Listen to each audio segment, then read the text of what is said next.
Allah bizə deyəndə ki, mən sizdən istəyim Peyğəmbərin zəhmətinin müqabilində onun yaxınların, əzizlərin, əhl-i beytin sevməkdir, məhəbbəti bizə vacib eləmir, onları tanımağı bizə vacib eləyir. Tanısun sevəcəksən, necə də sevməyəsən. Bu, indi mən sənə 2 dənə misal deyəcəm tarixdən. 1. Döyüş vaxtları. Peyğəmbər sallallahu zamanında çox döyüş olub. Peyğəmbər salavatların zamanında tarix 83 müharibə yazır. İndi o 83 müharibənin hamısında qan olmayıb, hamısında qan tökülməyib, hamısında da böyük ordu olmayıb. Bəzən elə bir dəstə müsəlman gedib hansısa bir qəbiləyə, danışıqla elə həll olub, onlar iman gətirib və yaxud İslam bayrağı altına keçib, ondan qutarıb. İndi böyük balaca tarixçilər 83 yazıblar müharibə. Amma o ki, qanlı müharibələr olub, məsələn, Zat-ı Səlasil, qanlı müharibə olub, Xeybər, qanlı müharibə olub, məsələn, Uhud döyüşü, Bədir döyüşü, Xəndək döyüşündə də, məsələn, bir nəfərlə də olsa, cəngavərlə döyüşü, o da bir qanlı döyüşdür. Bu döyüşlər olub, sayları. Bütün bu döyüşlərdə Həzrət Əli əleyhissalam, indi axı süvari ordu var, piyada ordu, süvari ordu.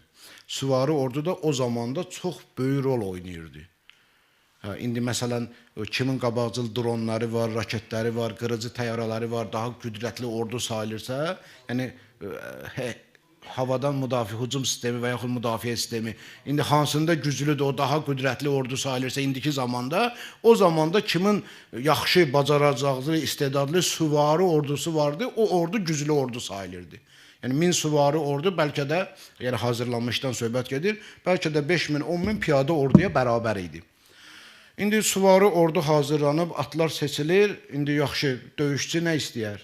İstəyər ki, döyüşəndə qılıncı da ən gözəli olsun, atı da ən mükəmməli olsun, onun qalxanı da ən yaxşı olsun, zirehi də ən yaxşı olsun.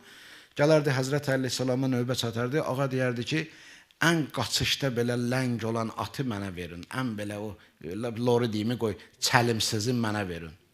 Deyərlər, ağa niyə? Nə üçün? Deyərdi, çünki mən döyüşdə heç kəsi qovmuram, özüm də döyüşdən qaçmıram, ona görə yaxşı at mənə lazımdır. Yaxşı, qaçmıramı bildin, şücaətivə qurban olum, qeyrətivə qurban olum. Bəs niyə qaçanın dalınca gedmirsən, yəni qovmursan? Deyirdi, çünki döyüşdən qaçan pənah axtarır özünə, mən pənah axtaranı vurmaram. Yəni, bunu necə istəməyəsən, sən onu verirəm Allaha. Sən insanlara zor eləmə, əlini sev, bunu zor eləmə. Amma bunu danış. Danış bir dənə insana, insandan danışıram, insandan. O insanlıqdan çıxandan mənim işim yoxdur ki. İnsana sən bu hadisəni danış, nəyə istəyirsən sənin üçün? And içim ki, müqəddəslərə ki, o insan sevəcək. Necə də sevməz.